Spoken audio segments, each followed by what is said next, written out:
The strength of the monarchy does not lie in the power it gives the sovereign, but in the power it denies to anyone else.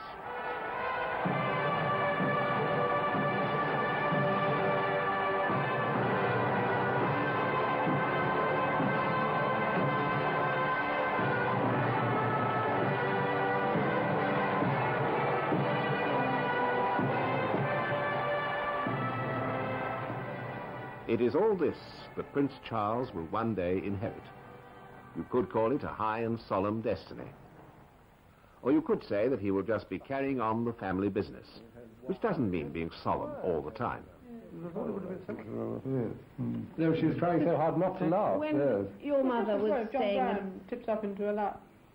Osborne when she was very old and the ambassador came into the Durbar room, that great long room, and he skidded and he landed, feet first at the bottom of the steps of the throne, and all the others, having the most terrible trouble to avoid exploding in laughter. The only thing that they could notice with Queen Victoria was that she was just trembling the slightest little bit as all this was going on, but she never gave any sign. And afterwards, of course, there was the tears poured down her cheeks. She had this incredible control. She did be able to do that. Because my father also, he had terrible trouble. Oh, he did have some very strange habits, your father. I remember when I used to come up to Royal Lodge, I asked when I arrived on if it was the king, and they said, oh, he's in the garden. And I went out and there's nothing to be seen except a lot of terribly rude words and language coming out of a rhododendron bush.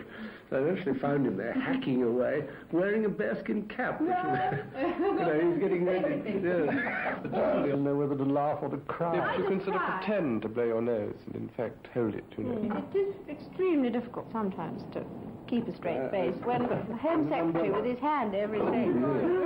And he came in beforehand, like they do, and he said to me, there's a gorilla coming in. So I said, what an extraordinary remark to make, very unkind about anybody. And so, I stood in the middle of the room and pressed the bell and the doors opened, and there was a gorilla. And I had the most terrible trouble in keeping, he had short body, long arms, and but he was dressed, I think. And I had the most appalling trouble, because nobody else knew except me what he'd said, you see. If that happened to me, I'd dissolve. I don't know what I'd to walk out. Right.